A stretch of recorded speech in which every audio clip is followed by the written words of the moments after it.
Revelation tells us that. Ever wondered what that name would be? I'm curious.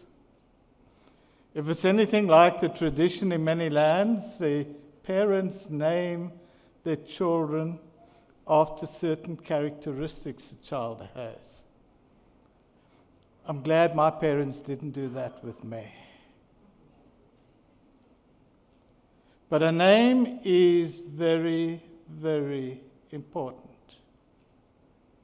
It was so important that when Moses turned to God and said, "Who do I say you are that is sending me?" God gives that eternal name, I am. I am present, continuous, never ending. As far back as you can go, I am. And as far forward as you can go in the future, I am. I am always there.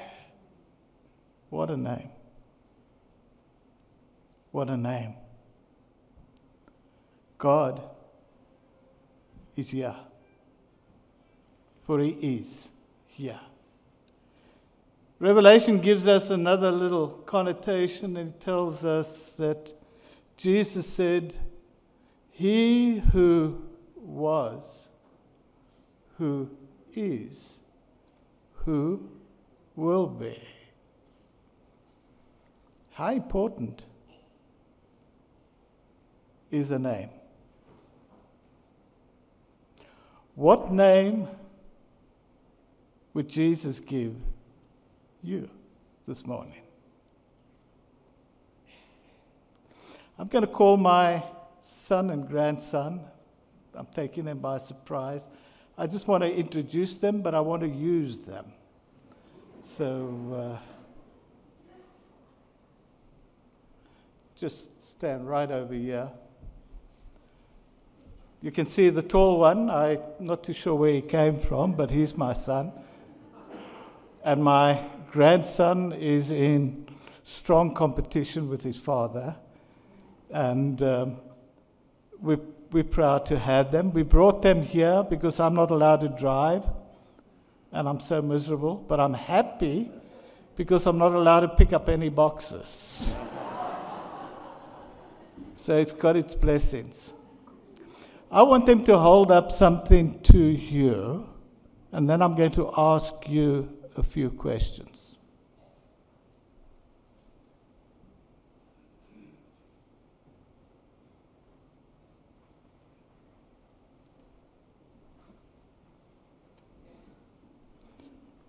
Have you seen that before? Where have you seen it? How many years have you seen it at the fair?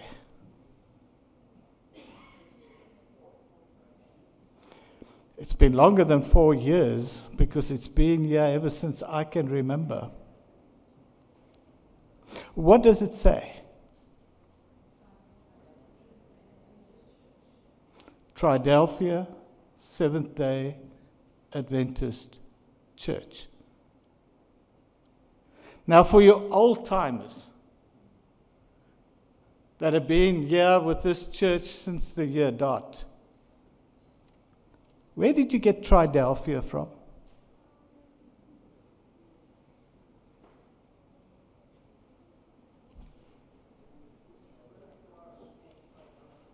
Sorry?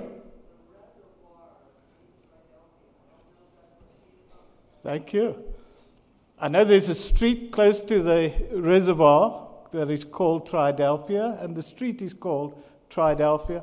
And often I wondered if this church was associated with the small group that started the Triadelphia church. Whether it was in Triadelphia or not, I don't know.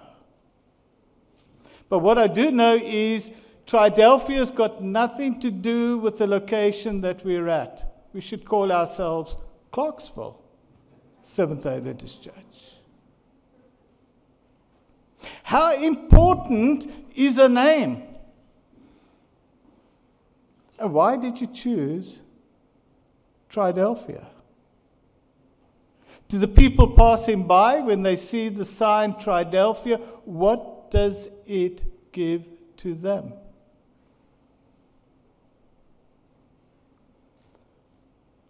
What's the meaning of Triadelphia?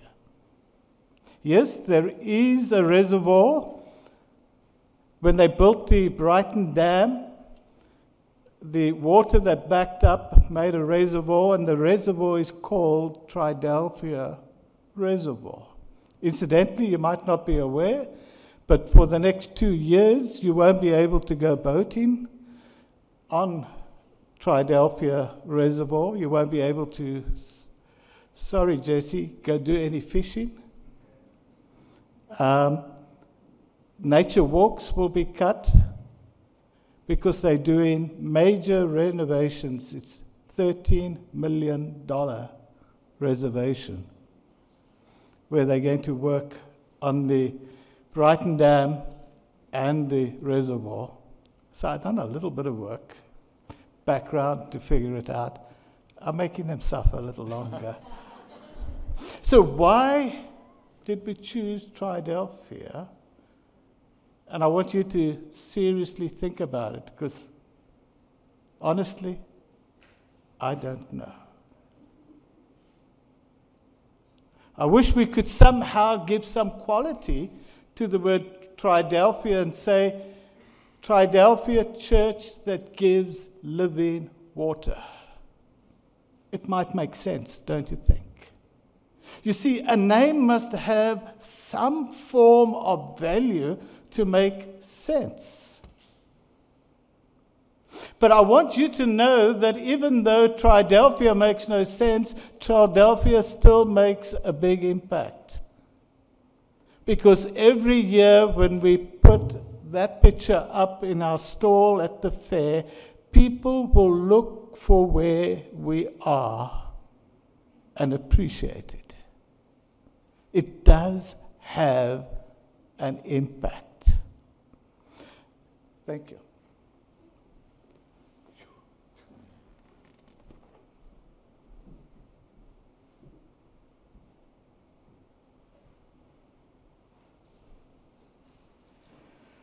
It's a unique church.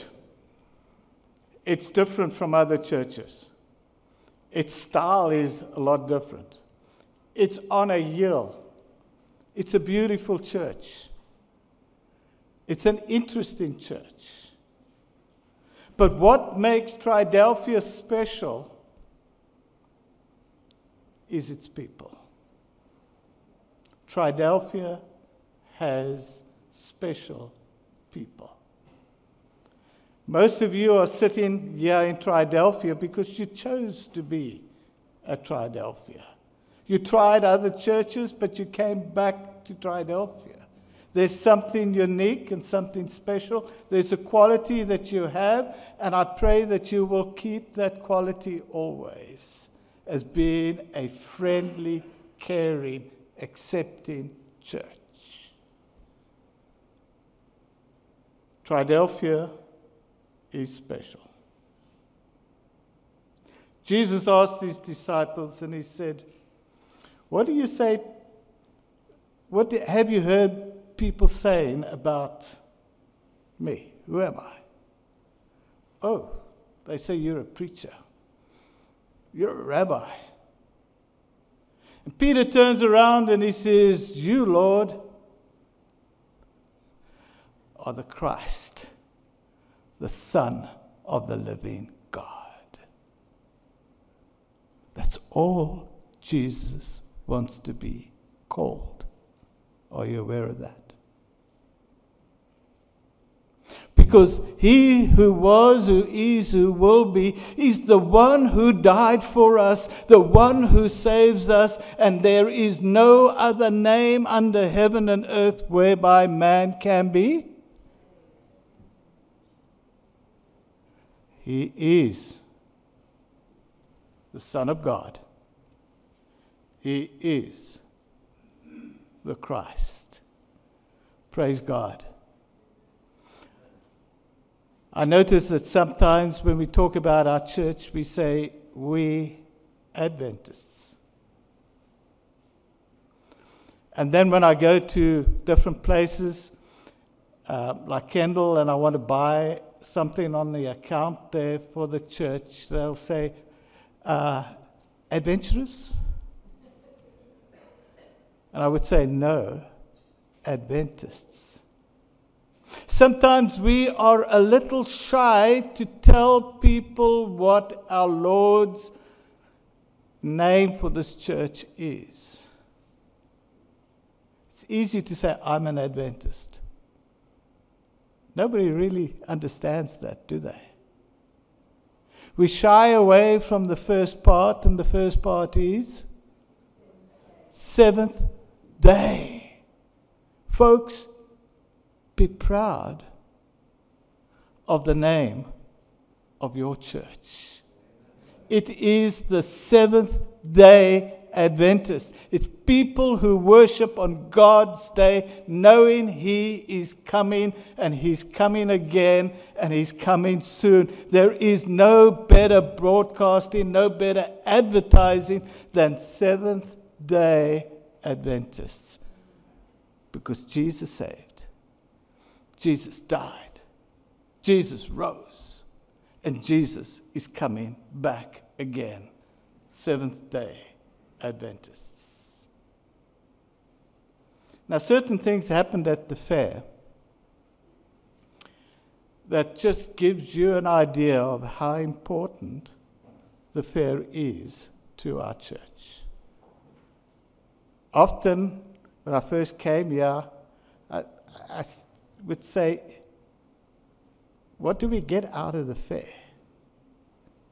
We spend a lot of money for a fair.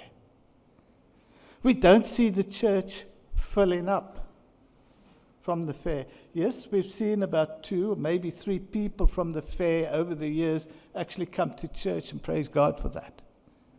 We haven't seen much results.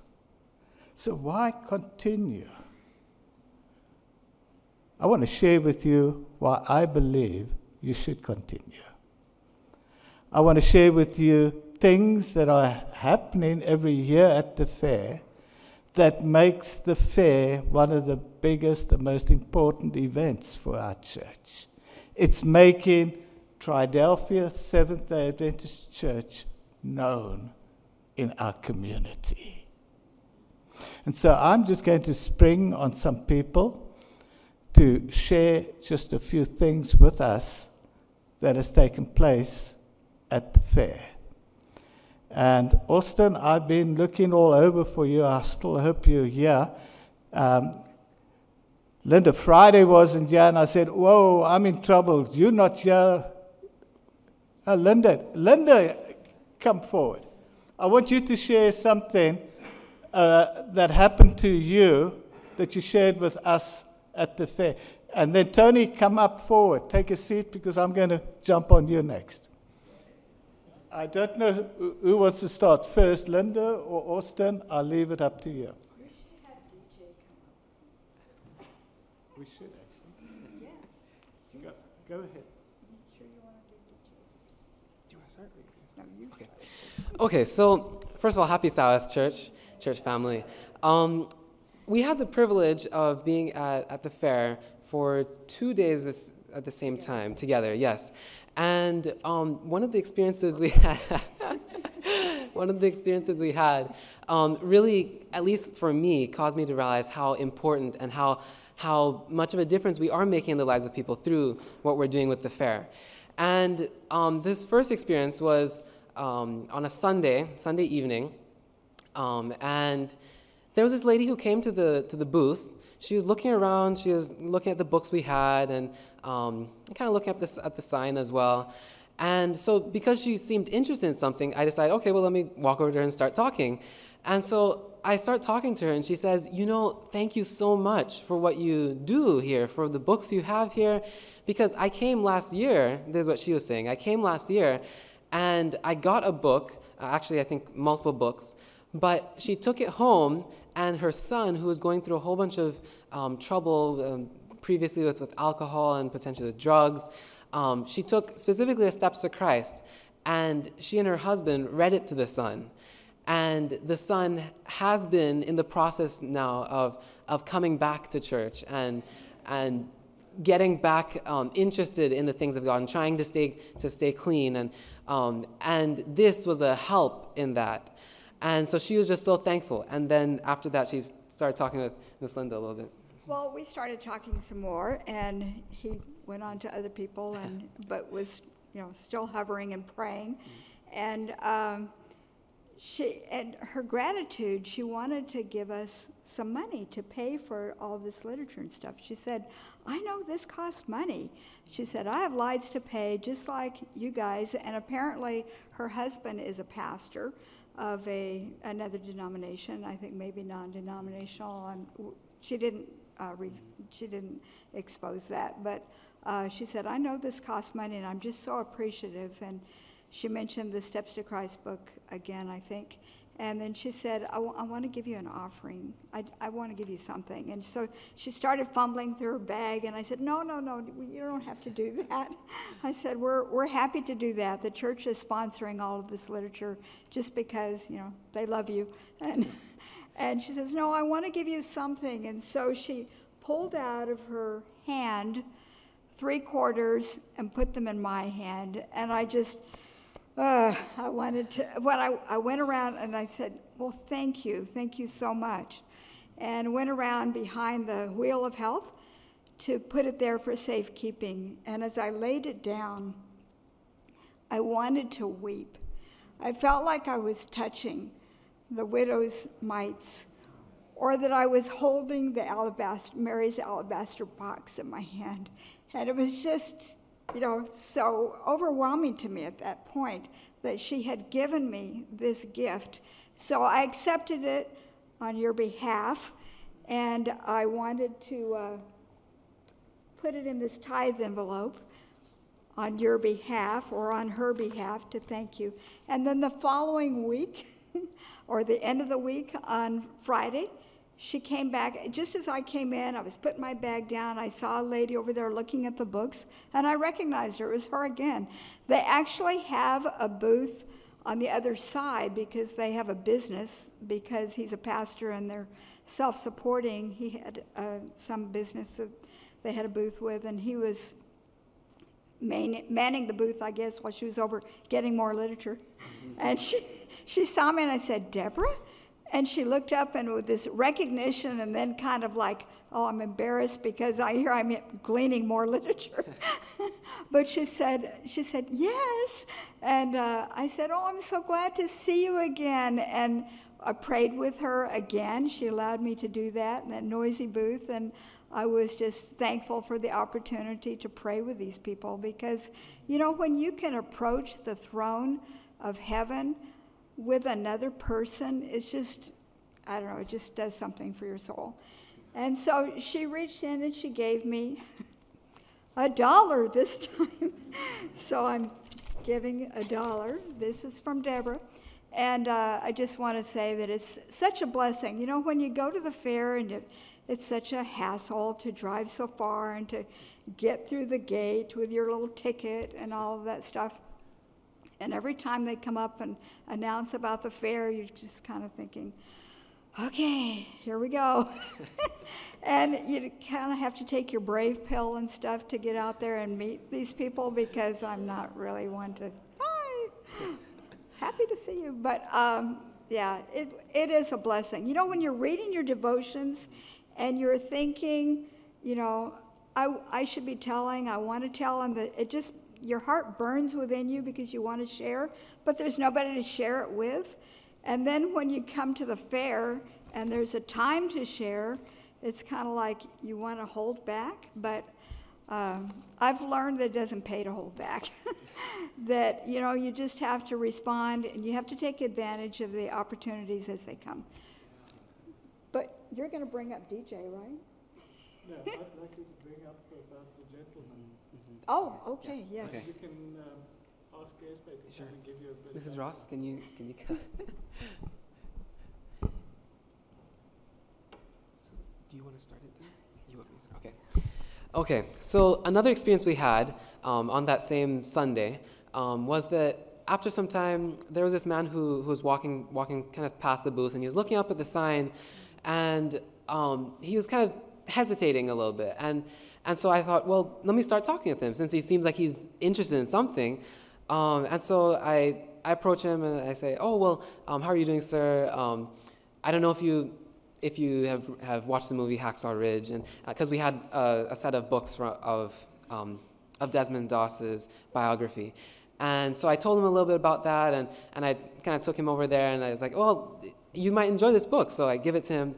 And but he's still kind of hesitant, I guess.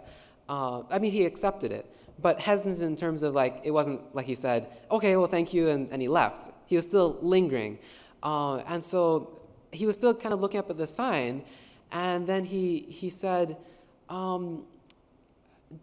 does the lady who lives at that place have a dog, a white dog, and a parrot? And I'm like, I know the white dog. I didn't realize they had the parrot. So I'm like, I know, yes, they have a white dog. And he was like, what are their names? So I said, well, Pastor Ross and his wife. And it wasn't like it clicked, and at least in his mind, he was still kind of okay, and so then around that time, DJ was there too, and his grandma, and DJ was calling me over, and so I was like, well, sir, maybe Miss Linda might be able to help you a little more, and so I kind of guide him to her, and then I helped DJ with what he was asking about, and so you want to continue then? Okay. So we continued to talk, and it came to find out, he said, I've been there. Isn't there a little house on the side?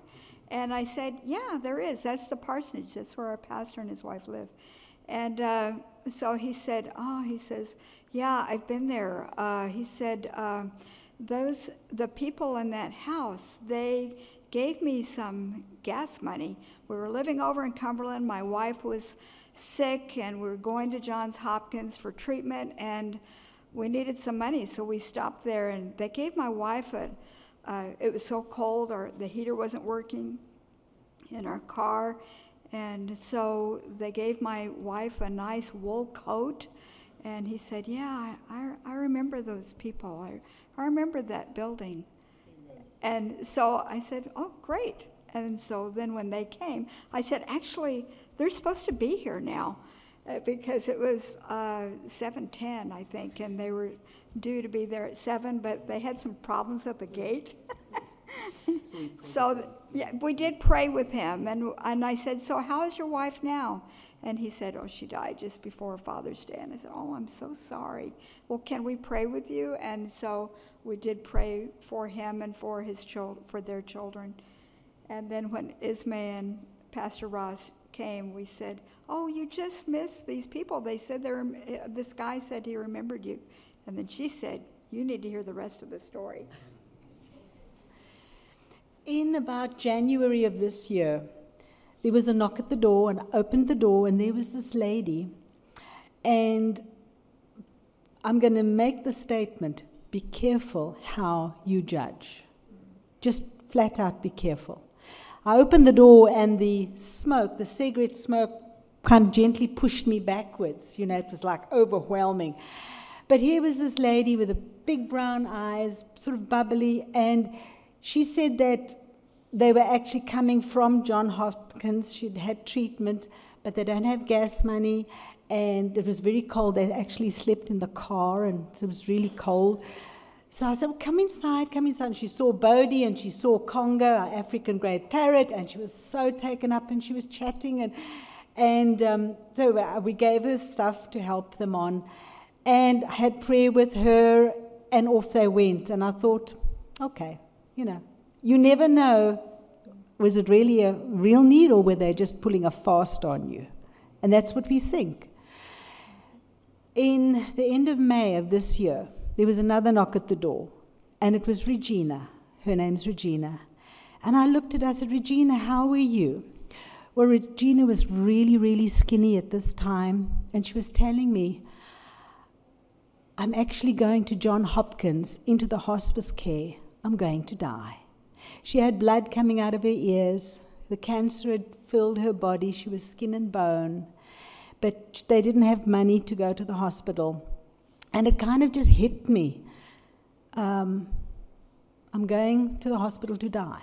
How often does somebody say that to you, knowing that this may be the last time? You know, it's the last time you're going to have opportunity to talk to them. So I said, come inside. And Milton, his name is Milton. Milton came in, and we talked about salvation. We talked about forgiveness. Her heart was in the right place.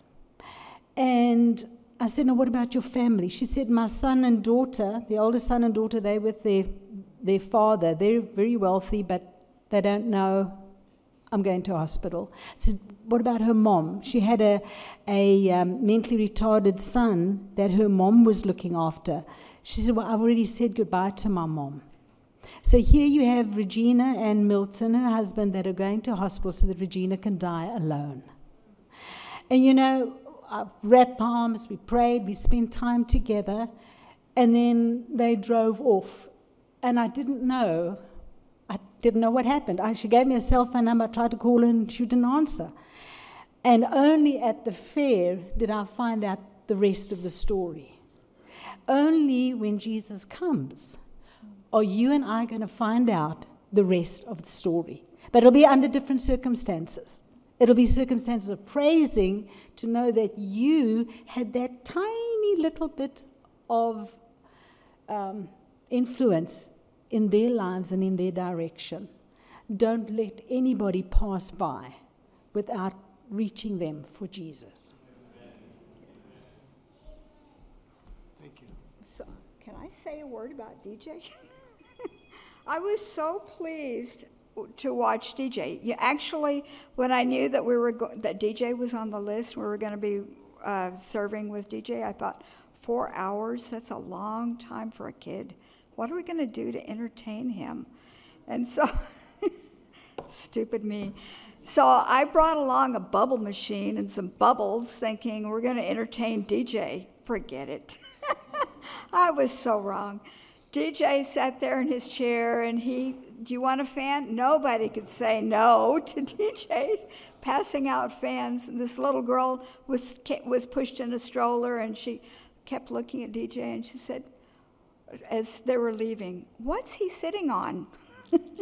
And the mom says, it's a chair with wheels, just like you. So I thought that was cute. When it came time to leave, you know, we're all looking at our watches. What time is it? What time is it?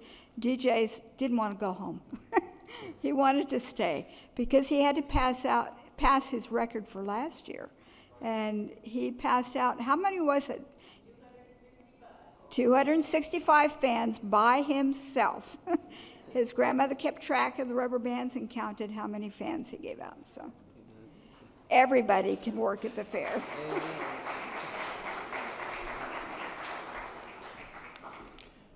I think the two highlights of the fair was DJ.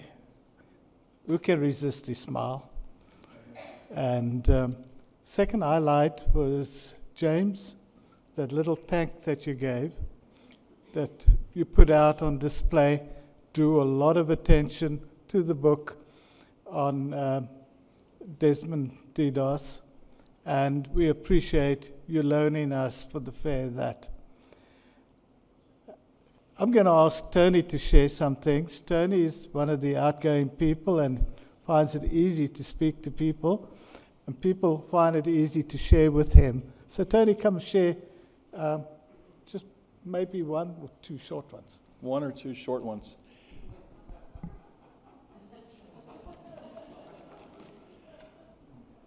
It is very difficult for me to be short, but to the point. I am just bubbling with experiences from the fair, not just this year. I can remember last year, the year before that, very keenly, and how the Lord is blessed. And you've heard stories of going to the tarot card booth. You know, I've never been there before, now I have, and you probably haven't, but I've been blessed by doing so, by God. And this year, to narrow it down, I was at the fair several nights, and one of those nights, kind of an unexpected blessing, is I got to spend one evening with Galen Bosley, who I don't know, a member of this church, and it's a blessing to get to know another member of our church and to share ministry together. So I went there to minister to others, but also I was just blessed by getting to learn more about our people and where we are with our walks with the Lord. So that's an unexpected blessing, how you might get paired up. On Friday night with Galen, the lieutenant governor stopped by. His name is Rutherford, if you don't know.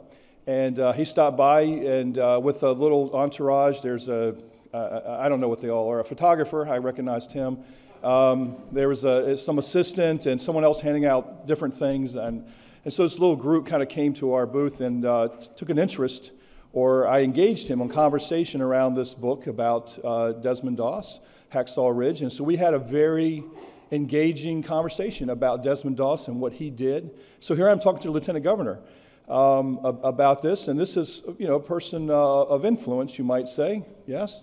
And so I was just blessed, just kind of taking in the situation. He's asking me about Desmond Doss, and I'm telling him about him and what he did, and so yeah, I saw the movie, and so I was just kind of almost could step away from them and just see this conversation like this is really pretty cool that our church has made this possible for us for me. I had the privilege to get to share with him. He left with a copy of the book.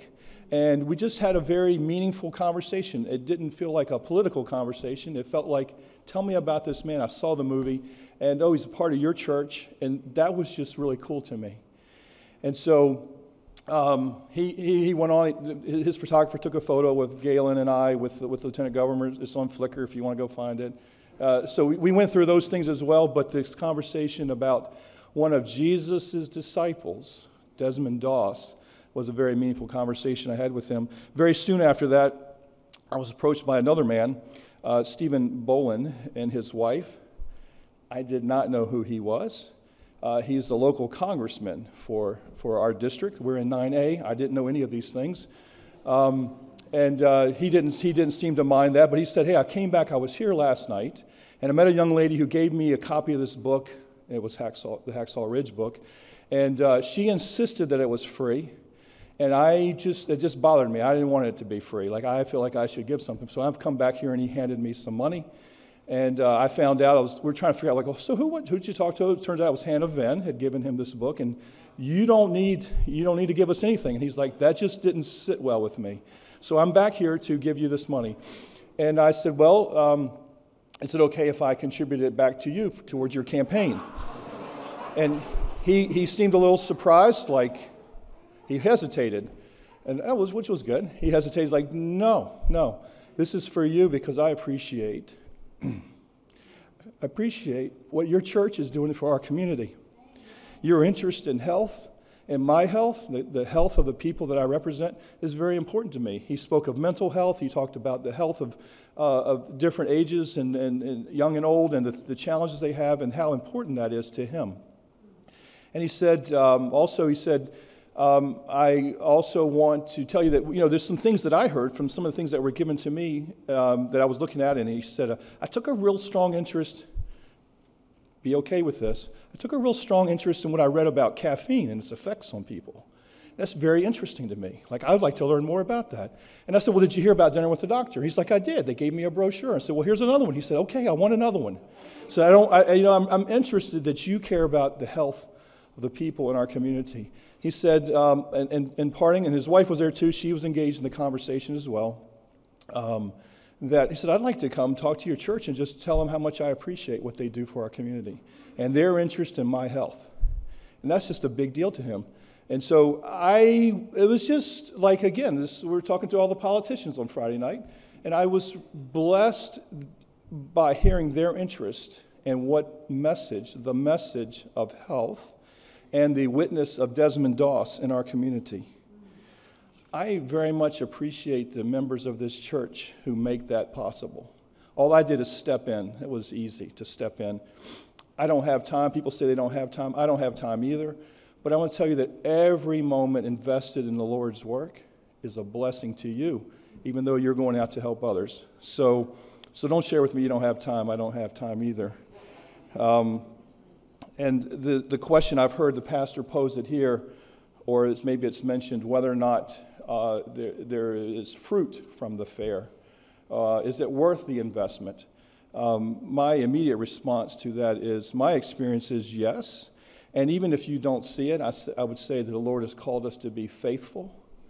And I look forward to hearing the testimonies just like I did today. So I'm sharing my experiences, but I'm hearing from Esme and Austin and Linda and others how the Lord has blessed them. And so my vision of even seeing what's going on is kind of irrelevant because we are called to be faithful. Thank you. Yes? Don't walk. Don't walk. Don't go. Stand still. I will stand still. About maybe about four years ago, Sure. Tony had met a lady, Mary Jo. Mary Jo. Yes. And it was so amazing because he had met this lady, Mary Jo, and her husband, and he got really connected, and they had been to church, and I had connected with Mary Jo through Tony, and Mary Jo's mom died. Yes. And I was connected with her, and then I was involved with the funeral, and I was so stunned. I hadn't seen Mary Jo for ages. And then on Sunday evening, when they had the fellowship for us, and there came to the door Mary Jo and her husband, and I looked, and I said, the church members have to come. Even if they didn't want to, they had to come.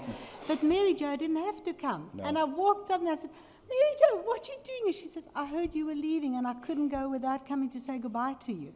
So Mary Jo and Chris came and they sat down with us at our table, and then they went and sat with Tony and them. They just felt so at home, and they didn't have to come. So again, by reaching out, it's all these multiple connections that in God's time is going to bear fruit. I'd say Mary Jo always talks to me about the kindness that you and April, because of her mother passing away, they didn't have someone to play the music and help out. And our church members, Esme and April that I recall, just stepped in, and it just touched her heart. She talks about when she visits here, I do invite her, I do have her in my phone, I text her, and I invite her to things more often. Well, I invite her. And so she does come. She comes to church here at different times, and fellowship lunch.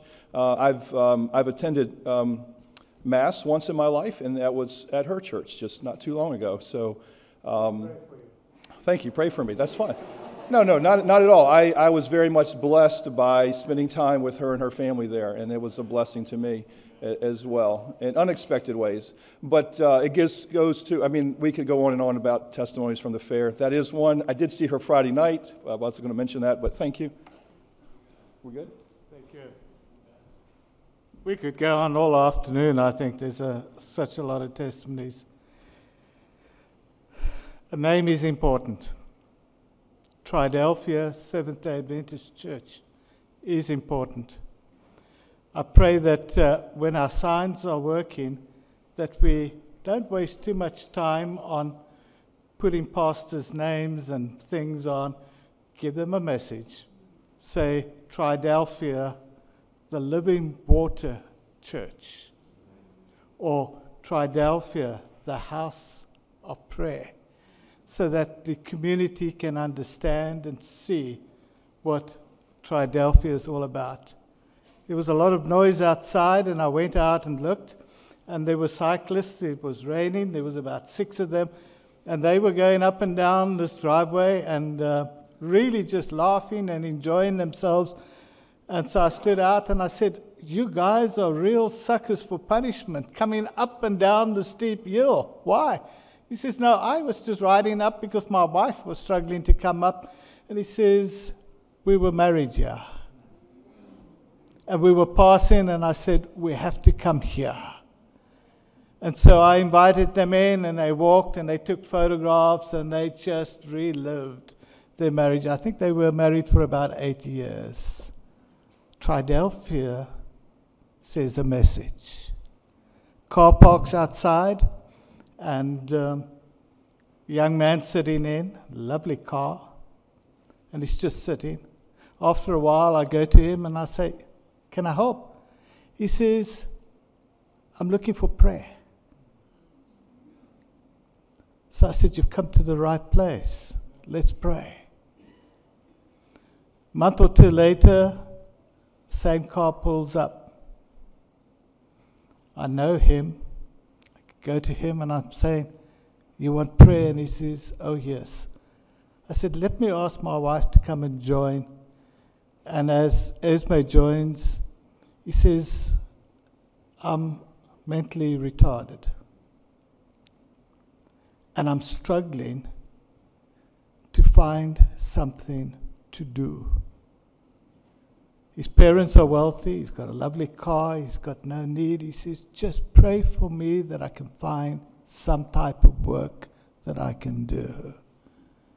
Triadelphia was there, and prayer could be made. At the fair, couple walks past, they look up, and I said, you like the picture? And they said, yeah, we're Adventists. So I said, great, where? We're looking around. We've been to northern Baltimore, we've been around, we haven't been to your church. And I said, well, then you haven't lived. You need to come to our church. So don't be surprised if you see a young couple coming to Triadelphia. The church needs a name, and the name must represent Jesus Christ. And the name must be broadcasted. Is the fair worth it? Very much so. God has blessed this church through the county fair. And God will bless Triadelphia Church. If you play a little less emphasis on the Triadelphia, God will bless it. We're going to separate for the ordinance of foot washing. Folks, this is the only church that does foot washing. There might be one or two scattered non-Adventist churches that do it, but very few. As a church, we're the only church that actually take the service of humility seriously and wash each other's feet. I invite you all. Find someone you've never washed their feet. So husbands, don't find another wife, find another man. But wash somebody's feet that you haven't washed before. Take their hand in yours and say, I'd like to have a special prayer with you today. What can I pray for you today for? And pray with them. And then say, you are going to be my prayer partner until the next communion service. And we're going to pray for each other. So let us all go down. The deacons down there will guide where the men and the women go. And then come directly up and we'll have a short communion service up here. And then directly after the service, there's no rush. You stay right here because we are going to have potluck right here today. So stay and join us. God bless us as we separate.